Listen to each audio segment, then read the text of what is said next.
जव्हार तालुका सुरू होतो ते बाजारपेठेपासून शहराचं स्वरूप असलेल्या तालुक्याच्या ठिकाणी अन्नधान्याची दुकानं आहेत, कपड्यांची दुकानं आहेत, इमारती आहेत।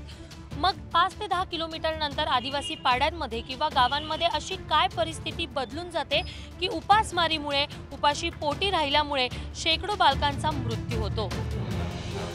आदिवासी मुलांचं शिक्षण का होत नाही? काय आहे जिल्हा परिषद शाळांचं वास्तव? पंकजाताई कधी जाग येणार तुम्हाला? शिक्षण मंत्री आदिवासींच्या शिक्षणाकडे कधी लक्ष देणार?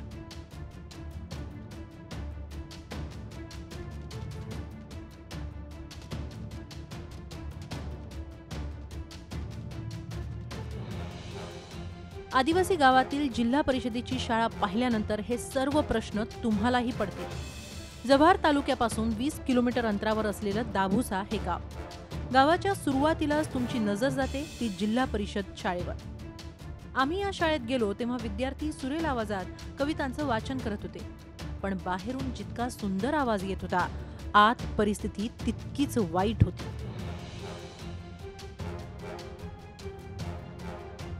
काय अंधार आहे, वीज नाहीये, काय मीटर का थकबाकीमुळे काढून नेलेलं आहे। अच्छा, आणि ते मीटर घ्यायला काय आमच्याकडे तरतूद नाही। किती दिवसांपासून वीज नाहीये?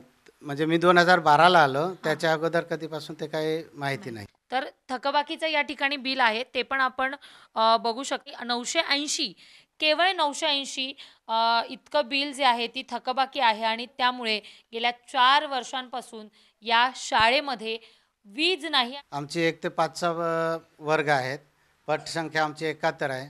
आम्हाला एक शिक्षकाची गरज आहे। आम्ही सध्या कार्यरत 2च शिक्षक आहेत आणि इमारत सुद्धा आम्हाला एकच आहे, एक धोकादायक इमारत आहे। जर ही परिस्थिती असेल तर कोट्यावधीचा जो निधी येतो तो नेमका कुठे जातो?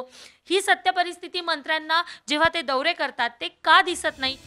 जिल्हा परिषद शाळेच्या या दुरवस्थेबाबत आम्ही थेट जिल्हाधिकारी अभिजित बांगर यांना गाठलं, तेव्हा सर्वच जिल्हा परिषद शाळांमध्ये अशीच परिस्थिती असल्याची कबुली त्यांनी दिली। आपण शाळेमध्ये वीज नाही वगैरे ह्या गोष्टींचा जो उल्लेख केला आहे वस्तुस्थिती आहे। सर्व शाळांमध्ये आपण वीज देऊ शकलेलो नाही।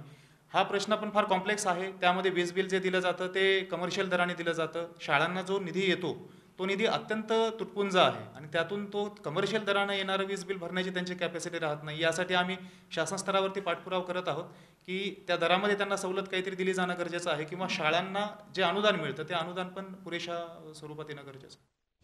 मुळात जिल्हा परिषद शाळांची वीज परिषद शाळेचं वीज बिल भरण्यात येतं, नाहीतर शिक्षकांना शाळा साहित्य खरेदी करण्यासाठी जी काही रक्कम देण्यात येते त्यातूनच हे वीज बिल भरावं लागतं।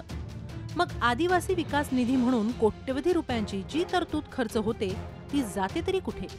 आदिवासी गावांमध्ये शाळेतच वीज नसेल तर ज्ञानाचा उजेड कसा पडणार? मग गरिबीचा अंधकार कसा दूर होणार? आणि गरिबी हटली नाही तर कुपोषण कसं संपणार? सगळे प्रश्नच आहेत। Deepali Jagtap Patil, Zee media, Palghar. Zee 24 तास रहा एक पाऊल पुढे।